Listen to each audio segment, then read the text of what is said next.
அரஹர நம பார்வதீபதயே. அரஹர மகாதேவா. விடை தேடும் வினாக்கள். ஐயா, குலதெய்வ வழிபாடு என்பது விசேஷமானது. சில சமயங்கள் தாயாதிகளை அழைத்து கொண்டு போய்தான் வழிபாடு பண்ண வேண்டும் என்று சொல்கிறார்கள். சில சமயங்கள் அது நடப்பதில்லை.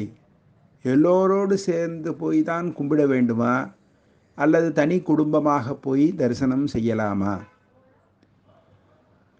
ரவி பம்மல், ஸ்ரீமான் ரவி பம்மல்.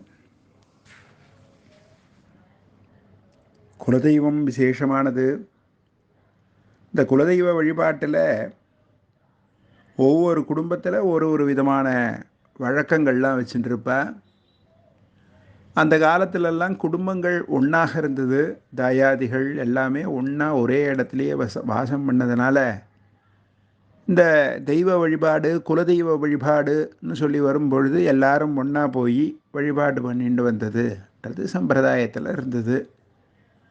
ஆனால் இந்த காலகட்டத்தில், காலதேச வர்த்தமானத்தில் ஒவ்வொருத்தர் ஒரு ஊரில் இருக்கிறதுனால சில சமயங்கள் எல்லா தாயாதிகளும் சேர்ந்து வழிபாடு பண்ணுறதுன்றது சில சமயங்கள் அது அந்த வாய்ப்புக்கு இடமில்லாமல் போயிடும். அது மாதிரி காலகட்டங்களில் தனியாக அந்த குலதெய்வத்தை வழிபாடு பண்ணலாம், அதில் தப்பு இல்லை.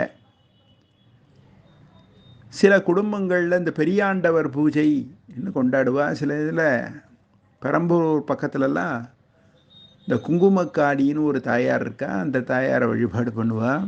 அது மாதிரிலாம் வழிபாடு பண்ணும் பொழுது அதில் சில நியமனங்கள்லாம் சொல்கிறா. அது மாதிரி கூட்டாக போய் வழிபாடு பண்ணணும்னு சொல்கிறா. அது மாதிரி வழிபாடு பண்ண முடியாத சமயங்களில் நம்ம வீடுகள்லேயே ஒரு ஞாயிற்றுக்கிழமையோ அல்லது வெள்ளிக்கிழமையோ அந்த குலதெய்வத்தை நினச்சி ஒரு பொங்கல் வைத்து வழிபாடு பண்ணி என்ன சம்பிரதாயமான வழிபாடு பண்ணுவோமோ அதை பண்ணி அந்த தெய்வத்தை வழிபாடு பண்ணலாம். ஆக குலதெய்வ வழிபாடுன்றது அந்தந்த குடும்பங்களில் ஏற்பட்ட முறைகள் பிரகாரம்தான் அதை கடைபிடிக்கணும். சமயத்தில் அது மாதிரி நடக்க முடியாத சூழ்நிலைகளில் வீடுகளில் அந்த குலதெய்வத்தை நினச்சி வழிபாடு பண்ணலாம், அதில் தப்பு இல்லை. ஆனால் அந்த இடத்துக்கு போய் இப்போ ஒரு ஊர் இருக்குது, நான் அந்த ஊரில் போய் வழிபாடு பண்ணணும்னு சொல்லும் பொழுது அது என்ன முறையோ அது பிரகாரம் வழிபாடு பண்ணாதான்